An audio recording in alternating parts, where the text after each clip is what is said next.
मुसलमान के लिए वही सही है अभी, नहीं तो बहुत। जावेद भी तो मुसलमान है ना? नहीं है, लेकिन वो थोड़ा घमंडी है। हाँ। डॉक्टर जावेद के पास गए थे आप लोग, लिखित में दिया था आवेदन? साहब के पास बहुतों बार यहाँ का प्रतिनिधि लोग गए, अच्छा। लेकिन वो सुना नहीं। सुना भी है तो सिर्फ अख्तर साहब ही सुना हम लोगों के बातों को, और हम लोगों को आश्वासन भी दिया है कि इंशाअल्लाह आप लोगों के बातों को हम दिल्ली तक पहुँचाएंगे अख्तरुल इमान के साथ। अपना पार्टी अपना वोट, अब की बार अख्तरुल इमाम साहब के साथ।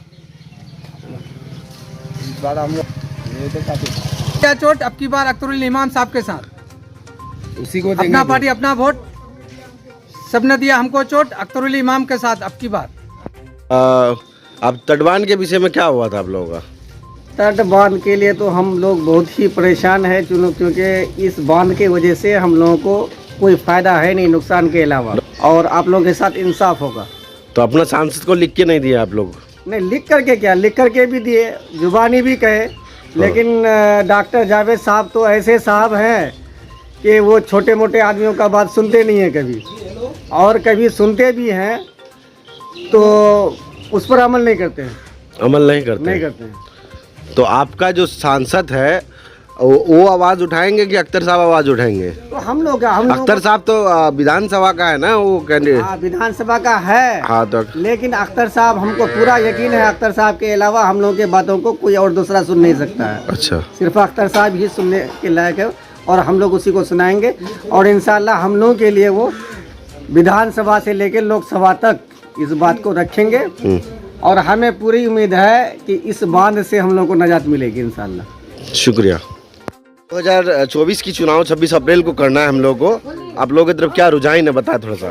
देखिए, अब की बार हम लोग का रुझान पतंग साहब की तरफ है, इंशाल्लाह हम लोग पतंग साहब को ही वोट देंगे। उनको ही क्यों, और भी तो कैंडिडेट है ना? उनके कैंडिडेट बहुत ही अच्छा है, हाँ, और मिलनसार है, संविधान में लोगों की आवाज़ों को लेके उठाता है। अच्छा, और इससे ज़्यादा हम लोगों को क्या चाहिए।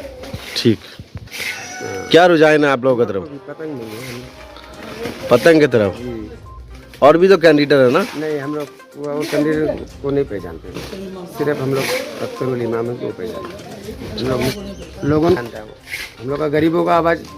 बता रहे कि गरीबों का मसीहा है डॉक्टर जावेद साहब, आप बोल रहे गरीबों को नहीं पहचानते?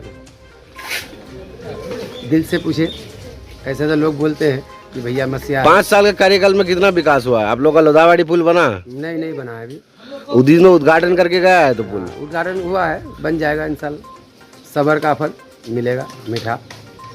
क्या रुझान है, किस नाम से वोट करेंगे 26 तारीख के दिन? इंशाअल्लाह अल्लाह ने चाहा तो अख्तरुल इमाम साहब। उनको ही क्यों, और भी तो कैंडिडेट है? और कैंडिडेट है, लेकिन सिर्फ मतलब आता है और आश्वासन देके चला जाता है। आश्वासन देके चले जाता है। 5 साल के अंदर कितना विकास हुआ कुछ है? भी नहीं हुआ है, कुछ भी नहीं। कुछ भी नहीं हुआ है। आप कैसे बोल रहे कुछ नहीं हुआ विकास? बहुत देख सारा रहा हूं ना, हम लोग बहुत विकास हुआ। आपका पुल का उद्घाटन करके गया लोधावाड़ी का। उद्घाटन करने से क्या होता है? उद्घाटन तो कोई भी, हम भी करके चलाए। डॉक्टर जावेद साहब का देन है ये। वो तो डॉक्टर जावेद साहब आया और चला गया, वो तो वोट लेने के लिए आया, लेकिन ऐसा थोड़ा ना, कुछ नहीं होने वाला है। सिर्फ अख्तरुल इमाम साहब ही मतलब ऐसा कर सकता है, वही हम लोगों का नेता वही बनेगा, अख्तरुल इमाम साहब। और आने वाला चुनाव में इंशाल्लाह वही जीतेगा, अख्तरुल इमाम साहब। और पूरा हवा है अख्तरुल इमाम साहब को जिताने के लिए, सब इंशाल्लाह जान त्याग कर दिया है। ठीक, धन्यवाद।